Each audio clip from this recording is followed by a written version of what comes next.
Don't know if an African God would do what the Christian God has done. You take Moses, ashatile kwa jet, uthi Moses, go and liberate my people from Egypt. Aham Moses, tarry with these people for 40 years in the desert. It's an 11-day journey, by the way. A scientific study was done. Why did he let them stay in that desert for 40 years? Only he knows. And Moses, we've been lied to so much that even when the truth appears, it cannot dislodge the lie that's in your mind. And the truth makes you angry. The truth makes black people angry more than any other race. And I actually must wipe this black from my mouth. I had purpose that use African. The truth makes Africans angry because we are victims of lies. And I'll unpack how long we've been lied to, remind me. And Moses, obviously, even if they were slaves, they will complain. They are human beings. They are not gods. And then Moses had to contend with that for 40 years. And then God takes him. Sibiza manyenyenyenyenye sowetu. You know, muntu nqai kwenzela ntipetere mna ina manyenyenyenyenye.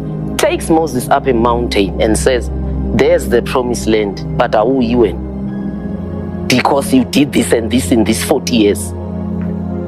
That's abuse. It's serious abuse.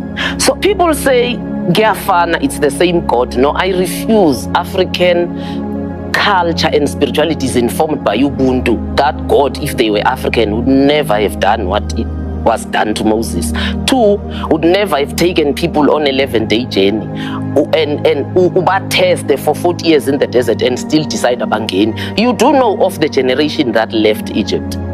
It's a 1%. They have the numbers, those who studied, who actually entered the promised land. Remember, they would rebel and he would allow the ground to open and swallow them. Just wholesome. Bafile. And then he decided at a certain point, this generation is so rebellious, I don't want it in my promised land. Tifuna only the youth kuzongenabon. And then you take people for 40 years through the desert, you are going to a promised land.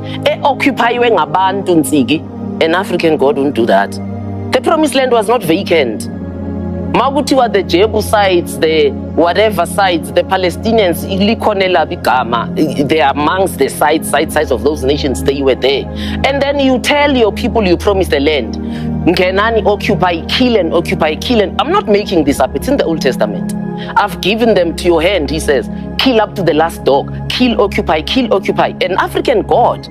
Ask other people. Africa is sacred. No African God would say, kill people and occupy their land. Kill up to the last dog and occupy. And then these people are human beings.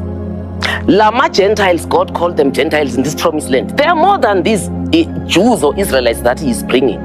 So you have prostituted with the gods of these people. I won't give them into your hand anymore. They will forever be a thorn in your flesh, meaning they will be a thorn in your flesh until the judgment day. It's the same, excuse my language, it's the same shit the Jews are using today to kill Palestinians.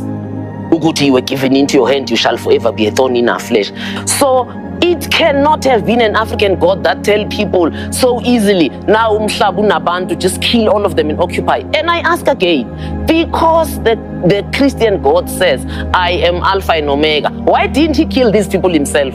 Painless death. Why before his people even come, and they occupy a clean land. So you are telling me an African God truly allowed land grabbing when land is the first premise of our spirituality? I refuse.